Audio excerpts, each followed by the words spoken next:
Hello, everyone, and welcome to this episode of Langer at the Mic Live. If you're wondering why I'm wearing a Captain America t-shirt, it's because today right now is the Jewish holiday of Purim, where we are supposed to dress up as if just like for Halloween.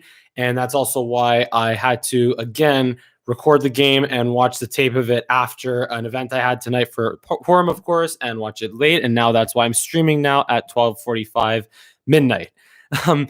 One of the values of Purim is something called Venahafochu, and that means turning things upside down for the better. And I was hoping that the Canadiens in Dominique Ducharme's debut would turn their rough stretch upside down and get the Dominique Ducharme era off to a good start. But they didn't, and they lost 6-3 to the Winnipeg Jets in Dominique Ducharme's first NHL game as a head coach. And the Canadiens came out absolutely flying in the first period. You could say they flew all over the Jets, right? But they got outclassed by the Jets' talent offensively in the second, and they were the same Habs of the last 9 games late in the second and going into the third period. And look, honestly, really the only thing to really like about this game was that Yoel Armia, played his butt off, especially when Josh Anderson got hurt in replacing him. Armia had 2 goals against his former team, and a lot of them had to do with Jonathan Drouin, of course, who played another strong game offensively. Also like to see Tatar finally scoring again. I think his first goal since the Ottawa game, I want to say, or the Toronto game, the first Toronto game a couple weeks ago. Yeah.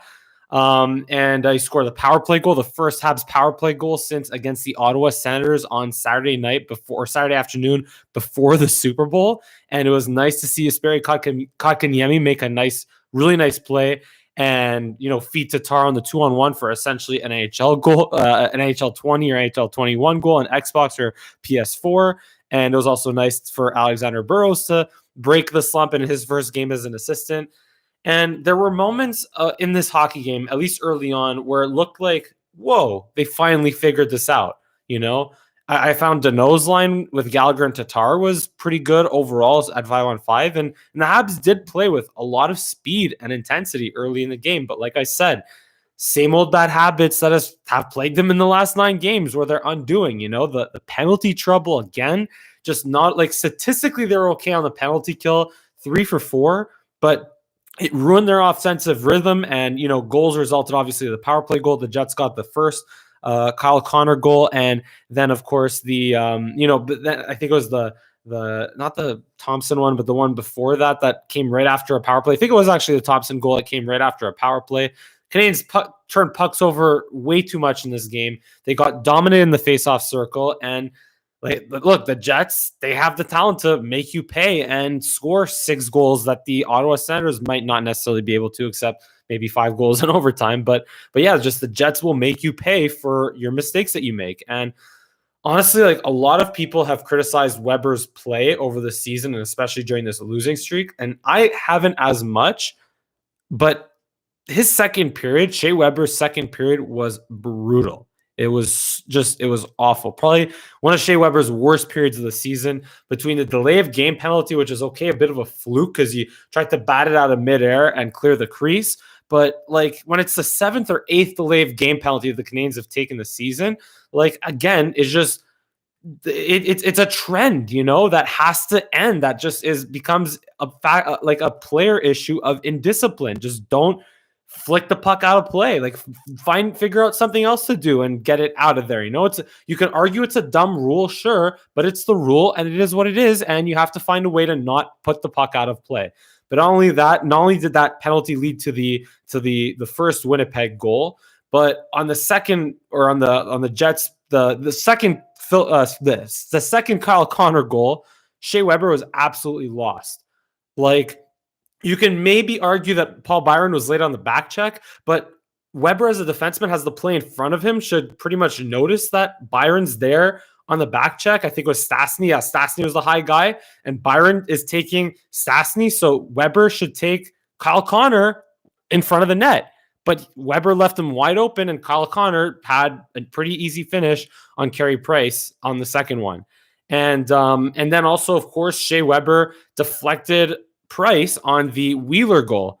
Like, or if he deflected, I don't know. It was a weird kind of goal, but just Weber was involved in that play, and I think he was ultimately the one that kind of deflected that. And tied 3-3 entering the third, the Habs just kind of showed how fragile their confidence is. And given how they're up 2-0 and 3-1, they were flat. They were just bad in the third period, plain and simple. They only had 21 shots on net, by the way, in the entire game, 16 for the longest time in the third period. And of course, good old Nate Thompson scored the game winner, and it was off a terrible play between Nick Suzuki and Joel Edmondson. Nick Suzuki kind of pretty much lost his battle in the corner. Nick Suzuki it was okay in some areas of the game, but overall, you need more from Nick Suzuki if he's going to be your top centerman or your top two centermen. And that's the bottom line. Same for Kotkaniemi, which we'll get to in a second. But Suzuki lost his battle. Edmondson had to pinch, so that left Nate Thompson wide open in close. And of course, that is still one that Carey Price has to stop. And I'll get back to that in a bit, because not to mention the fact that after that, the Dubois goal was scored by an awful turnover by Jeff Petrie, which was intercepted by Cott. Like, I don't know what Petrie was trying to do. I guess like a long pass or clearing attempt. Like, that was almost like a carbon copy of the goal the Leafs scored in, I want to say, Saturday's game this past week, where Petrie, again, trying to clear the zone, intercepted at the blue line. Leafs come back. Petrie pinches, and they score on an odd man rush. In this case, intercepted by Kopp. And, it was a feed from Matthew Perreault to Pierre-Luc Dubois. And obviously, look, Price had no chance on that one. But to me, the question is, does Petrie make a dumb turnover like that? Or is he as likely to make a turnover like that in a 3-3 hockey game instead of being down 4-3 after having lost leads of 2-0 and 3-1 and being at risk of losing 4 in a row and being at risk of losing 7 in your last 9? I don't know, man. Like, I don't know if Petrie will be as reckless as that. You can say that he would be because he was reckless in that game against the Leafs. I mean, they were down 1-0 at that point. So, yeah. But to me, back to Carey Price, though, that is another banane, as they say on Twitter and as they say back in Montreal, That's one where it's like, your team needs you to stop that. Plain and simple.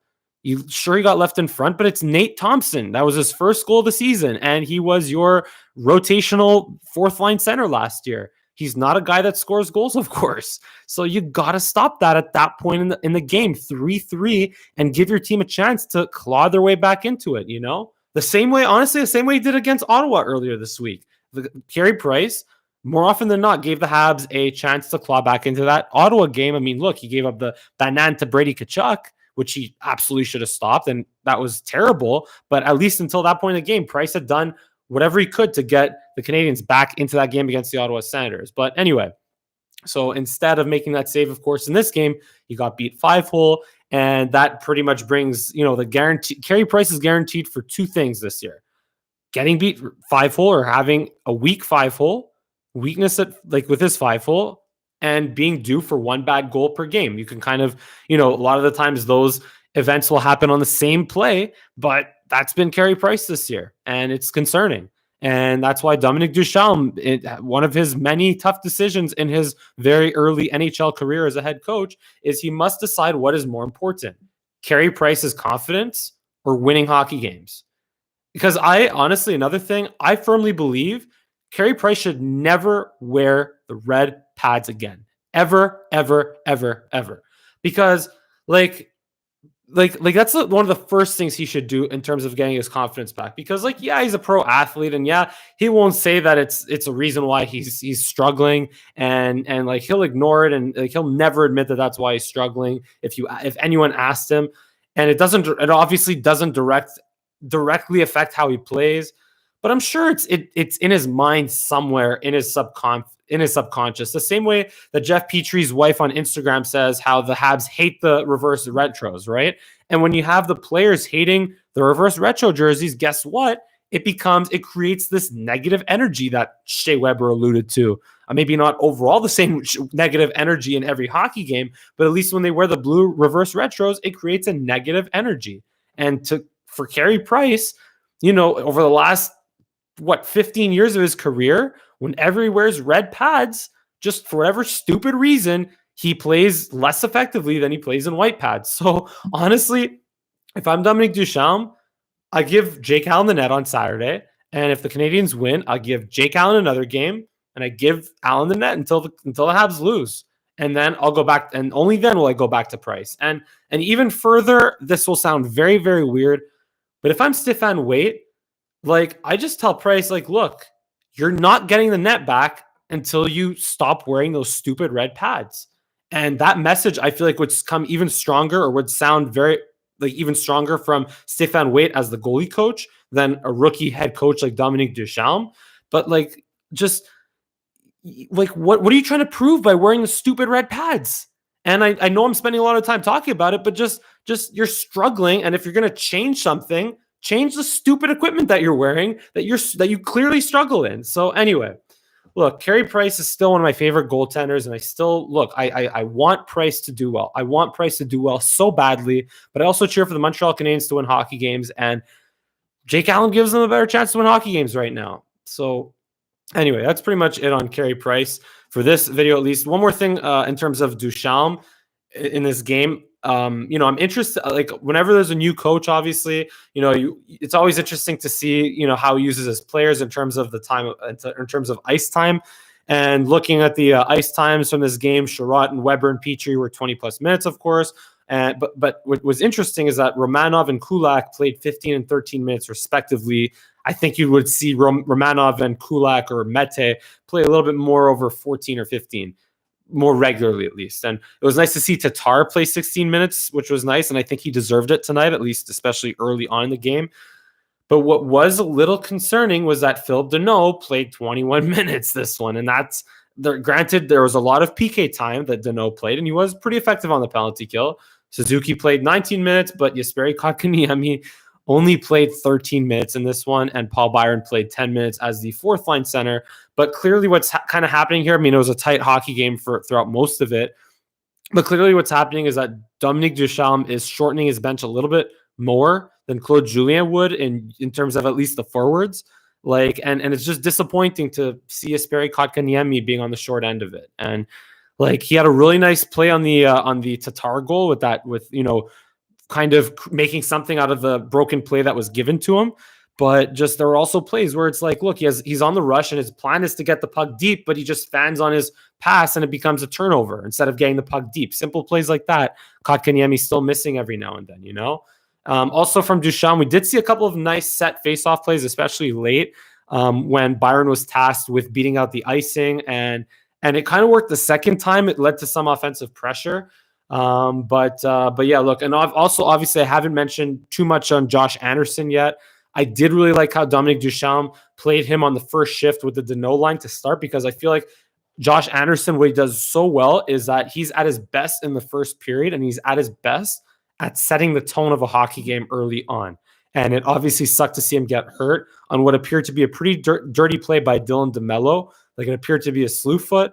But the good news is, like Dominique Ducharme said, like, it wasn't too serious. But again, it was a dirty play. And look, God knows if the NHL is going to do about it. Probably not. Anything about it, probably not. The refs also missed a high stick on Corey Perry, which directly led to Blake Wheeler's goal. Which, by the way, Kevin Pollak is by far my least favorite referee in this North Division. But again, look, that's all I'm going to say on referees, because the Habs lost because of their indiscipline, their poor defense, their average goaltending, and not matching Winnipeg's firepower on offense. And all of that despite the fact that the Habs came flying out of the gate in the first period and played really, really well in the first period. But yeah, man, just look, this team just needs to buy a win. Just buy a friggin' win, and then maybe string a couple of wins together. And right now, the Habs are fourth place in the division, ahead of Calgary by 2 points, but they do have 2 games in hand. Excuse me. And this was the Canadiens' first regulation loss in 2021 on the road. So it took this long for them to lose in regulation on the road. But still, Dominique Ducharme has his work cut out for him as a rookie head coach. This is a very, very tough situation for Ducharme. I believe he has what it takes to be, or eventually will have what it takes to be a good head coach in this league. And it could come as soon as this year, but man, he has so much Like, he's in such a tough situation right now. But one of the criticisms of Claude Julien was how Claude Julien couldn't adjust.